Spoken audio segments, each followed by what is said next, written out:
today's recipe is going to be some beef short ribs. You're going to add about a tablespoon of oil to your pot. It can be a Dutch oven or a soup pot. Place that in there. Once that gets heated, you're going to place your beef short ribs. I have seasoned them with salt and pepper only on all sides, and then I'm going to sear them in this pan here. Place them into the pot. Okay. Once you sear your meat, you're going to place it into another pan or a bowl or plate, whatever. Have a nice sear, as you can see, and take it all out and place it and let it rest. Okay. Here, we're just going to add some butter, and I'm probably going to do about a tablespoon of butter. Okay. And then we're going to add in some onion, which is yellow onion, which is about a quarter of a yellow onion. Okay. And I'm going to lower this to about a 6 on my dial, and I'm also going to add some minced garlic, okay? A tablespoon of minced garlic. Saute this up. And as you're going through on your pot, kind of like scrape the bottom. You're going to, if you have celery, add some celery. I'm going to add celery seed. I didn't have any celery. Okay, so I'm just going to do like a couple of dashes of celery seed, just like that, okay? Like I said, you would add in your celery. You can add corn. You don't have to add corn. I'm going to.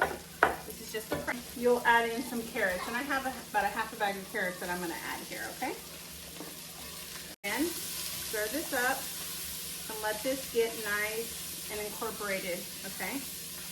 Or I have a third of a cup here that I'm going to use of red wine vinegar. And of beef broth that I'm going to place into the pot.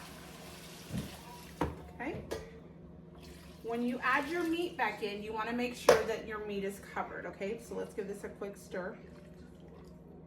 You're going to let this come to a boil so we can burn a little bit of that bitterness from the vinegar, okay? Now we're going to add the meat back to the pot.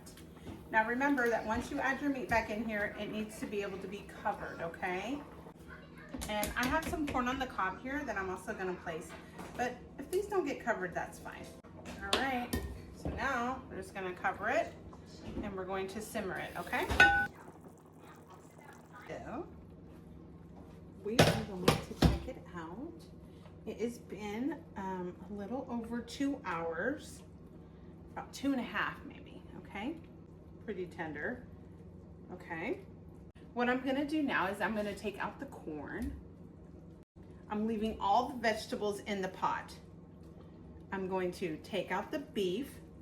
I'm gonna get my immersion blender and I'm gonna blend it all up and kind of make just a sauce, okay? You don't have to use an immersion blender. You can put this into your blender, but when you place it into your blender, you're gonna have to be very careful because it is going to be super hot and it will splatter. I need to buy me one of those shields. See, it's already coming up, so I'm gonna cover myself. I do need to mention that halfway through, I added one of these cans of beef broth. And I'm gonna add another one now, okay? I gotta get this all mixed up and see where I'm at, but I might add another one, okay?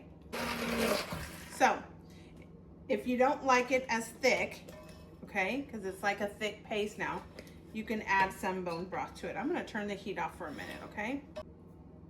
Okay, so I added that last can, okay? So I used 4 cans of beef broth, all right? I'm going to put this on a low simmer, about a 4, and I'm adding some rosemary, and now I'm going to do some thyme. All right, same thing. Go ahead and do that, and I'm going to let this come to a gentle boil, okay? Smells delicious, you guys. Woo! Come to a small boil, all right? All right, so here it is. That beef short rib, mashed potatoes. This is that gravy from the meat of the vegetables, and then your roasted corn and green beans. All right, you guys.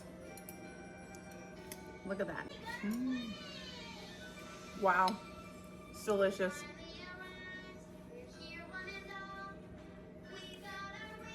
Super yummy, you guys. I hope you give it a try.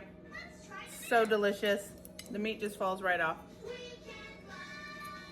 Okay, I hope the recipe was easy enough for you to follow along. I thank you and see you in the next recipe.